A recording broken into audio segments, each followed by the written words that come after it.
Uhaw sa pagmamahal ng mga magulang. Nang siya'y magkaroon ng nobya, nakatagpo siya ng kanlungan sa pamilya ng kasintahan. Doon ko nakita yung pagmamahal ng kahit hindi ka part ng family, parang feeling mo, belong ka pa din sa kanila. Uhaw sa malasakit ng komunidad. Siyempre nagbibinta ka. Ano po? Uy, tawagin mo yung Manobo. Pwede namang pakitawag mo siya. Bibili tayo. Tawagin mo yung Manobo. Bibili tayo. Dito lang sa The 700 Club Asia.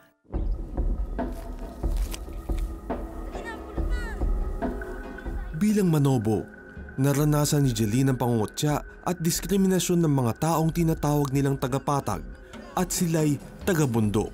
Masakit man, wala siyang magawa kundi tanggapin ang kantsaw at pambuhuska ng mga iyon. Katulad ko na isang Manobo mandaya. Hirap talaga. Tuwing nagbibinta kami ng talbos ng kamote, mga gulay-gulay, mararamdaman ko na siyempre nagbibinta ka. Ano po? Uy, tawagin mo yung Manobo. Bibili tayo. Pwede namang pakitawag mo siya. Bibili tayo. Hindi ganon. Tawagin mo yung Manobo. Bibili tayo. Dinig na dinig namin yun. Dinig na dinig ko yun. Pangarap ni Jeline ang makaahon sa kahirapan. Kahit pa taliwas ito sa kagustuhan ng kanyang ama. Pinag-aral talaga kami, pinus kami mag-aral ng nanay ko. Kasi ang tatay ko, wala talagang ganang magpaaral. Sabihin niya sa'yo, sapat na sa akin ang makasulat kayo ng pangalan. Sapat na yon, tulong na kayo para mabuhay tayo. Ganon ang mentalidad ng tatay ko. Sadyang may angking katalinuhan, naging top honor si Jeline sa high school. Ngunit sa kabila ng mga parangal, patuloy pa rin niyang nararanasan ang mga pangungutya. Upang nang sa gayon. Sa isang pagkakataon, nakilala ni Jeline ang isang misyonero na nagpakilala sa kanya sa Panginoong Diyos. Pero di naman ito sineryoso ni Jeline. Ako naniniwala na hindi niya ako kilala. Kasi sa mga ginagawa ko, hindi talaga ayon sa kanya. Ngayon, tapos ka na ng high school. Naisang tabi ni Jeline ang mga pangarap dahil nang matapos siya sa high school, napilitang huminto upang makapag-aral ang kanyang mga kapatid. Nagtrabaho siya bilang isang gwardya. Dito niya nakilala isang lalaki. Mapusok dahil na rin sa kabataan, nabuntis siya sa hindi inaasahang pagkakataon. Nagkaroon kami ng anak tapos ang ibang bansa ako. Hindi nakayanan ni Jeline at kanyang asawa ang gastusin sa kanilang bagong pamilya. Dagdag pa dito ang pagtulong sa kanilang mga magulang. Kaya nang makapanganak si Jeline, nagtungo siya sa Japan, naging simula ng bagong problema. Ako naman, balik ako ng balik sa Japan. Nangarap. Kaya lang, na-set aside ko na during the time, may pamilya na akong sarili. May mga anak na ako, may asawa na ako. Dahil sa pagkakalayo sa isa't isa, natukso at nagkaroon ng babae ang asawa ni Jeline. Sa simula ay sinubok nilang ayusin ang gusot sa relasyon. Ngunit bandang huli, nauwi din sa hiwalayan. Nalulong sa pagsusugal at alak si Jeline. Unti-unti ding bumagsak ang kanyang pangangatawan. Sa kanyang pag-uwi sa Pilipinas, nakaranas ng cardiac arrest si Jeline hanggang sa mawalan siya ng malay. At nang magkamalay, muling natagpuan ni Jeline ang Diyos. Narinig ko na, tut, gano'n na. Isa lang. Sabi ko, in Jesus' name. Nireview ko. Sabi ko, naka-review ako. Gano'n. Tapos bumalik yung heartbeat ko. Doon ko naisip. Tapos na-realize ko na. Mula kasi nung naging Kristiyano ako, may Bible ako mahaba. Pero tinatago ko yun. Nakatago lang siya. Nahihiya ako na makita ng mga kaibigan ko na may Bible ako. Napagtanto niya ang lahat ng pinagdaanan sa buhay. Ang hirap ng pagiging manobo, ang umibig at muling mabigo at masaktan, at ang yumaman nang wala namang katahimikan. Isinuko ni Jeline ang buhay sa Panginoong Diyos at unti-unting pinatawad ang lahat ng nangungutya, nakapanakit at nagdulot ng pighati sa kanyang puso. May purpose talaga ang Diyos sa buhay ko. That was 2006. Di inasahan ni Jeline ang magkabalikan pa sila ng kanyang mister. Ngunit may plano talaga ang Diyos para kay Jeline. Matapos ang mahabang taon ng paghihiwalay, muling niligawan ng dating asawa si Jeline at dahil na rin sa pag-ibig ng Diyos, unti-unting nahilom ang lahat ng pait sa kanilang relasyon. Ang sugid niya manligaw. Hanggang sabi ko, ano ba talaga to, Lord? Kasi inisip ko rin, baka makipagbalikan ako sa kanya, hindrance siya sa ministry ko. Hanggat nag-open yung church noong October 27, nag-open kami dito. May malaking gawain ng church dito. Nandito yung mga church ng Rainbow Tabernacle of Praise. Nagkaroon din kami ng October 29, nagkaroon kami ng wedding dito. Kami yung unang kinasal dito sa church. Patuloy na naglilingkod si Jeline sa Panginoong Diyos, bitbit ang kalayaan at pagpapatawad. Nakamit na niya ang matagal nang inaasam na katagumpayan na nagmumula lamang sa Panginoong Diyos. Seek ye first the kingdom of God and His righteousness, and all these things shall be added unto you. Wala kang makukuha sa mundong ibabaw na ito na sa sarili mo lang kakayahan. Napakaganda ng kwento ni Jeline. Imagine, no, from feeling insecure about her identity as a manobo, ito ay na-turn around ng ating Panginoon Diyos noong ang identity ni Jeline ay napunta na doon sa Panginoon na she belongs now to the family of God. Therefore, she's valuable as anybody. And she knew that her worth then, and her identity are with God. At dahil sa pagbabago ng kanyang perspektiba sa buhay at ng kanyang paniniwala, ay doon naman nakakilos ang ating Panginoong Diyos sa kanyang buhay. Inayos siya, inayos ang kanyang pamilya, ang kanyang mister, at ngayon siya pa ay naninilbihan pa sa ating Panginoong Diyos.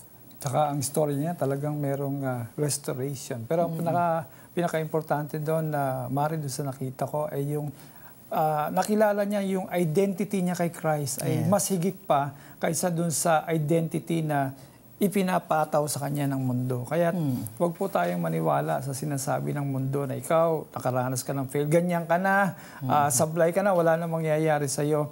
There is so much more to know kapag sinuko natin ang ating buhay sa Panginoon. Dahil po, alam po ninyo, hindi po ninyo kasalanan kung kayo ay pinanganak na Pilipino, pinanganak kayo na manobo, o anumang tribo, pinanganak kang babae o pinanganak kang lalaki, o kung kaninong pamilya ka ay pinanganak. Hindi po kasalanan yon. So, hindi po dapat nating ikahiya o hindi ho rin dapat na ito ay gawing pangungutya ng ating kapwa laban sa atin. Dahil ang Panginoong Diyos ho, nagmamahal po siya sa lahat ng kanyang ginawa. At ang Panginoong Diyos ay nakakatiyak siya kung bakit niya tayo pinabayaang maging Pilipino o mapunta sa tribong ito. Meron pong dahilan at purpose ang ating Panginoong Diyos. Hindi po natin dapat ikahiya yun. Ang importante po, ang ating Panginoong Diyos, ang ating inuuna sa ating buhay, siyang ating pinagkakatiwalaan. Dahil nasa sa Kanya ang pagpapatawad at ang bagong buhay. The Bible in Ephesians chapter 2, 14, it says, "For He Himself is our peace, who has made the two one, and has destroyed the barrier, the dividing wall of hostility. Christ has destroyed the barriers that people build between themselves." Naranasan ito ni Jeline nang isuko niya ang kanyang buhay sa Panginoon. Kayo ba ay nakararanas ng diskriminasyon o pang-aapi dahil sa inyong katayuan sa buhay o sa inyong kaanyuan o kulay ng inyong balat? Alam niyo po, napakaganda ninyo sa paningin ng ating Panginoong Diyos. Sa katunayan, perpekto kayo sa ating Diyos. Tanggap niya kayo. Kaya tanggapin niyo rin po ang ating Panginoong Hesus bilang Panginoon at tagapagligtas ng inyong buhay at lasapin ang kapayapaang dulot niya. Tayo po ay manalangin. Ito po ang araw ng inyong kalayaan. Maniwala lamang kayo sa ating panalangin ngayon sa ating Panginoong Diyos. Diyos aking Ama, kilala mo ako simula nung ako'y nasa sinapupunan pa ng aking ina. Pero alam ko bago pa ako nabuo sa sinapupunan ng aking ina ay ako'y kinilala mo na at ikaw ay hindi nagkakamali kung kaninong pamilya ako ipapanganak. Maraming pong salamat dahil kayo ay may plano para sa aking buhay. Hindi ako aksidente. At dahil sa iyong pagmamahal sa akin, ibinigay mo ang iyong bugtong na anak na si Jesus upang mamatay sa krus, upang pagbayaran ng lahat ng kasalanan at mapagtagumpayan ang kasalanan, ang kamatayan at anumang uri ng sakit. At dahil si Jesus ay nabubuhay na muli, kami ay may buhay din na masagana at walang hanggan. Inaamin ko ang aking kasalanan, Diyos Ama, patawarin niyo po ako. Maging doon sa mga nagkasala sa akin, pinapatawad ko na rin po sila. Jesus, simula sa araw na ito, ikaw na ang maging tagapagligtas ko at Panginoon ng aking buhay. Ituro mo sa akin kung ano ang tamang landas na dapat na aking tahakin. Tulungan mo ako sa araw-araw na gumawa ng tama at iwasan ang anumang uri ng kasalanan. Maraming salamat po, Diyos, sa bagong buhay na ibinibigay mo sa akin, sa buhay na walang hanggan na mayroon ako, dahil si Jesus ang aking Panginoon at tagapagligtas. Maraming salamat. Sa ngalan ni Jesus, ito ang aming dalangin. Amen. Sumabay ba kayo sa pagdarasal at tinanggap si Jesus bilang iyong Diyos at tagapagligtas? Ibahagi nyo naman sa amin. Please text yes, space the 700 Club Asia at ipadala yan sa aming smart number 0949-888-8001 at Globe 0917-406-5001 at Sun number 0925-300-3000. Kung sumabay kayo sa aming dasal at tinanggap ninyo sa kaibuturan ng inyong puso ang ating Panginoong Yesus bilang Panginoon at tagapagligtas ng inyong buhay, kayo ngayon ay nakatitiyak na ng buhay na walang hanggan. Kung may katanungan kayo tungkol sa napakahalagang desisyon na inyong ginawa ngayon, tawagan nyo lamang ang aming prayer center sa aming hotline number 737-0700. Nakaantabay po ang aming mga trained prayer counselors upang tanggapin ang inyong tawag at sagutin ang inyong mga katanungan. Kung kayo naman ay nasa probinsya, mayroon po kaming toll-free number. Libre ang tawag sa 1-800-1888-8700. Pwede nyo rin kaming i-text, i-type lamang po ninyo ang yes, space, the 700 Club Asia at ipadala sa aming smart number 0949-888-8001. O di kaya sa Globe number 0917-406-5001. At sa Sun 0925-300-3000. Pwede rin po kayong magpadala ng inyong mga mensahe sa aming Facebook wall. I-type lamang ang The 700 Club Asia at pwede rin kayo makipag-live chat sa amin. Mag-log on lang sa aming website cbnasia.org/mediacenter.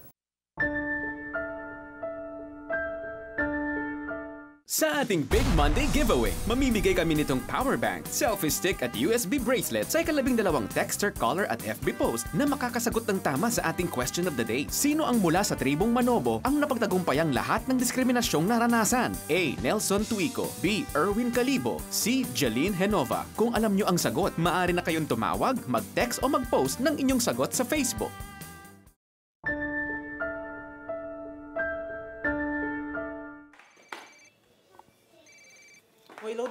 Simula pagkabata, namagitan na ang milya-milyang distansya kina Erwin at kanyang ama, bunga ng trabaho ng magulang sa Bahrain. Kaya't gayon na lamang ang pananabik ni Erwin sa mainit na presensya ng isang buong pamilya. Malaki yung epekto kasi unang-una, wala kang father figure. Pangalawa, walang magdidisiplina sa'yo. At the same time, parang kulang eh. Nang siya'y magkaroon ng nobya, nakatagpo siya ng kanlungan sa pamilya ng kasintahan. Kasi feeling ko, dito, Kumpleto pamilya, masaya. Tapos doon ko nakita yung pagmamahal ng kahit hindi ka part ng family, parang feeling mo, belong ka pa din sa kanila. Subalit nang matuldukan ang kanilang relasyon, kumupas ang larawan niya ng masayang pamilya. I was immature that time. Siguro siya din. Nung naghiwalay kami, sobrang devastated ako. Kasi doon lang umiikot yung mundo ko. Parang feeling mo yun na yung pinaka-last. Sobrang hindi ko alam gagawin ko. Hanggang sa isang araw, Yung papauwi na kami galing office, may tumawid na bata. Alayo ng nilipad ko. bagamat napahamak, galos lamang ang tinamo ni Erwin. Sa puntong iyon, tumingala siya sa Panginoon. Dumating yung point na yung realization. Sabi ko, bakit yung matatanda kung kailan malapit na sila mamatay, saka pa sila nagsisisi? Kung magbabago ka bukas, bakit hindi pa ngayon? Sabi ko, dapat magbago na ako. Naging hudyat iyon ng pagdalo ni Erwin sa gawain ng simbahan.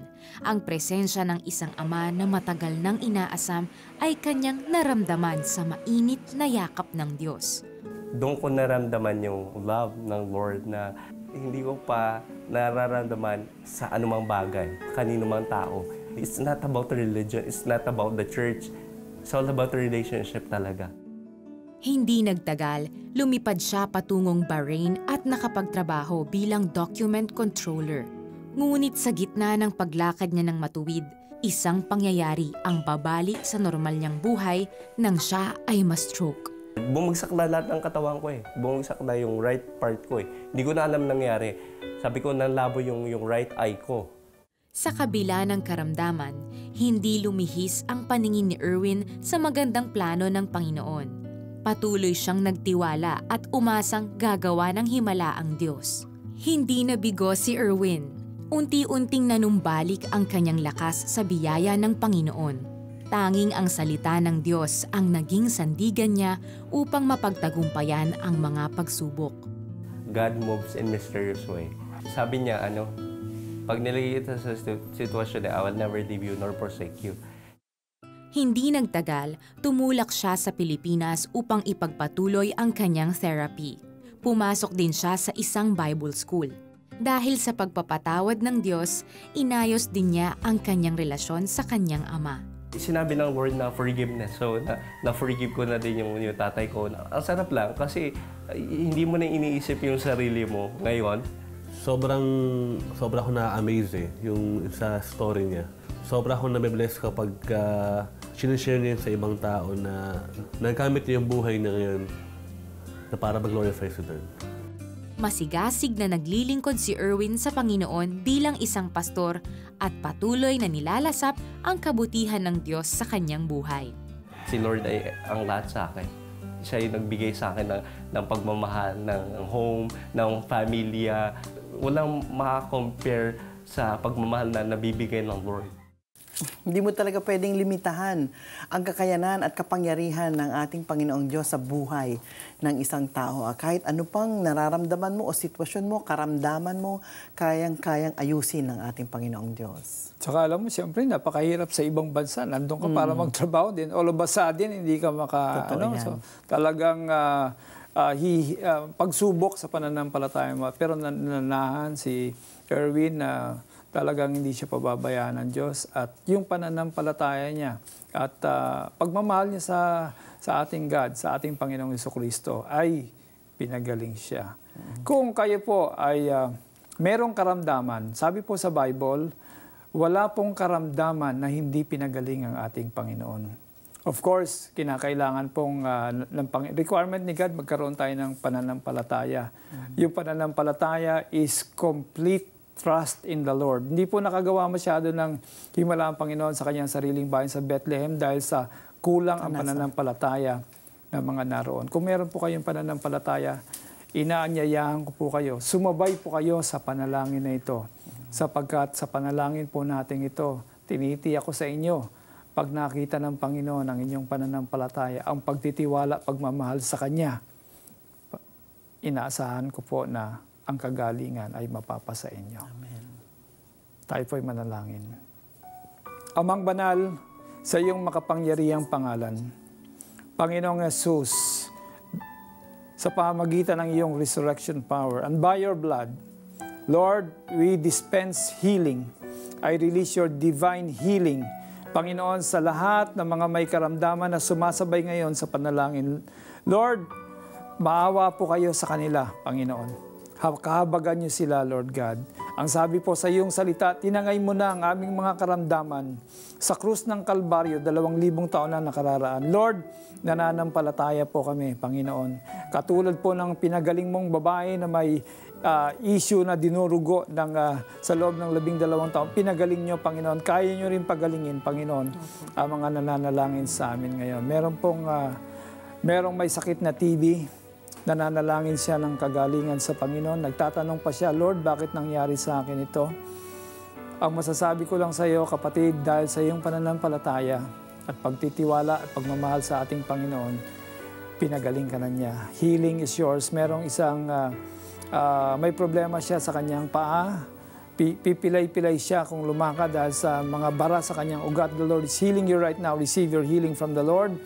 Maraming mga kabataan, merong dengue. Nasa ospital pa ang mga iba. The Lord is healing you right now in Jesus' name. Merong lalaki na may colon cancer. The Lord is healing you right now. Merong lalaki na may problema sa baga dahil sa labis na paninigarilyo.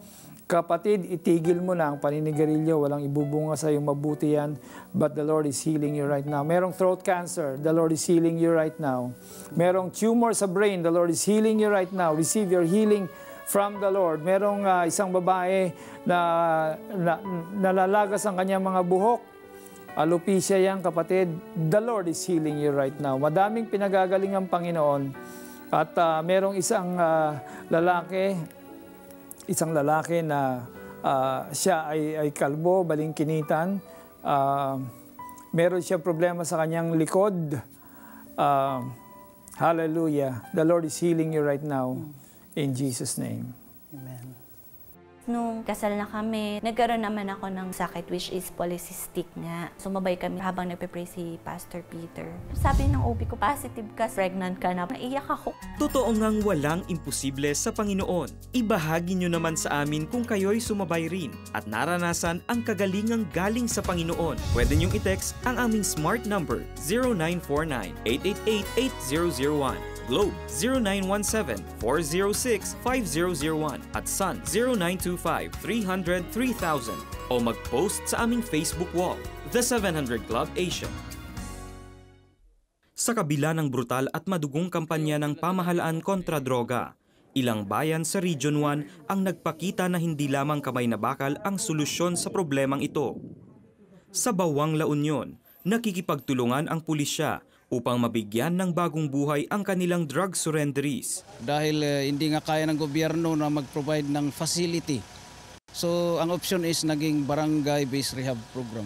Nakita namin yung katotohanan na talagang nagbago na yung mga tao, nagbago na yung mga drug personalities natin. Na-realize nila na nagkasala sila sa Panginoon, na-realize nila na nagkasala sila, nagkulang sila sa mga pamilya nila.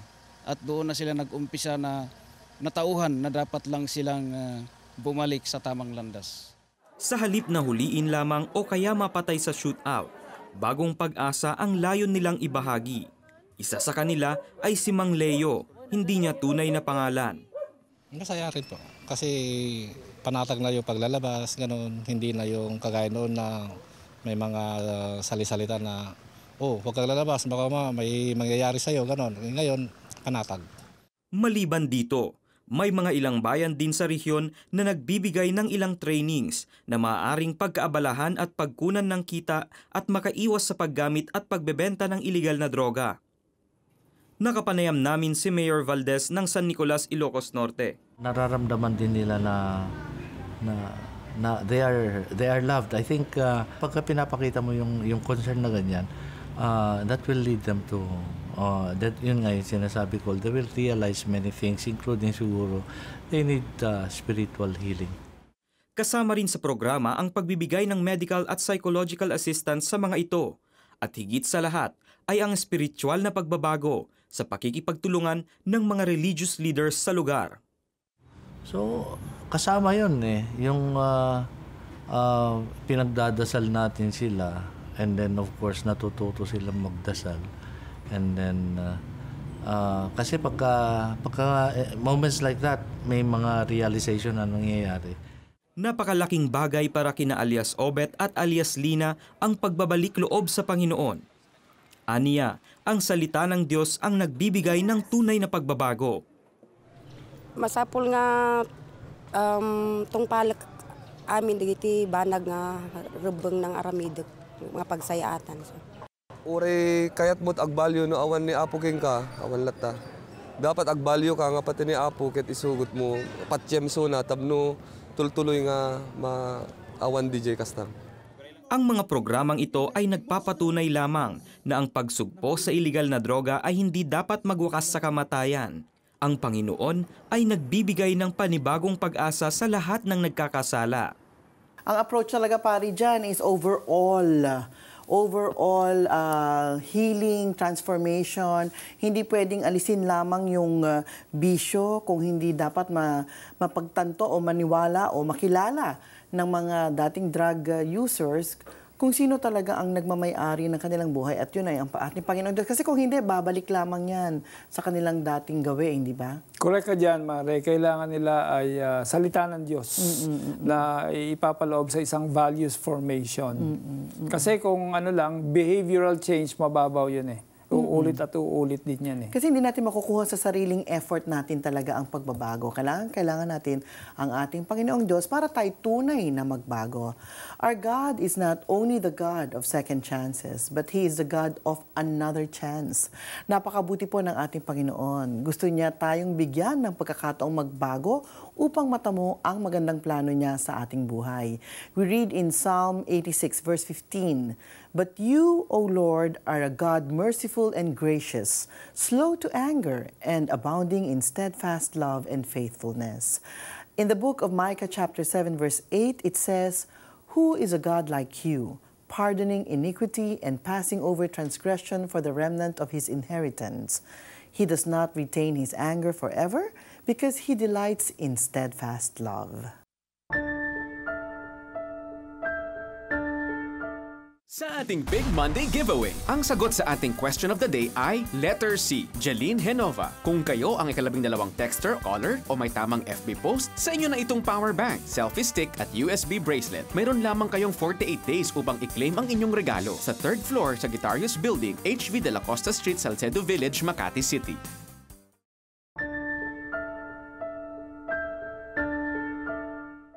Sa ating madilim na mundo, ang Panginoong Diyos ang magsisilbing ilaw sa landas na ating tinatahak. Ang kanyang mga salita na nakasaad sa Biblia ang magsisilbing gabay sa lakbay ng buhay. Mahalagang isapuso at ipamuhay natin ang kanyang salita. Ang sabi nga sa Proverbs chapter 4 verses 20 to 22, "My son, pay attention to what I say. Listen closely to my words. Do not let them out of your sight. Keep them within your heart, for they are life to those who find them, and health to a man's whole body." Sa wikang Tagalog, aking anak, salita ko ay pakinggan mong mabuti. Pakinig mo ay ikiling sa aking sinasabi. Huwag itong babayaang mawala sa paningin. Sa puso mo ay iukit na mabuti at malalim, pagkat itong kaalaman ay daan ng buhay, nagbibigay kalusug at kalakasan ng katawan. Maraming salamat po sa inyong panonood. Nawa ay nakapagbigay ng panibagong pag-asa ang lahat ng kwentong inihatid namin sa inyo. Ang pamumuhay nating nakaayon sa salita ng Diyos ay mangangahulugan ng pagpapala at masaganang buhay sa atin. God bless you more. See you next time. Love the Word, live the Word. Bye. Ngayong Martes, payag ka ba sa one-night stand? Marunong ka bang humawak ng pera? Pag-usapan natin yan kasama si Vic Garcia. Silipin ang limited edition collections ni Kendrick. At pakinggan ang pangungumpisal ni actress TV host Bettina Carlos. Ang kanilang kwento at ang aming papremyos sa I'm Not Perfect, But I'm Limited Edition. Tampok sa The 700 Club Asia. Martes, alas 12 ng gabi sa GMA pagkatapos ng Alisto.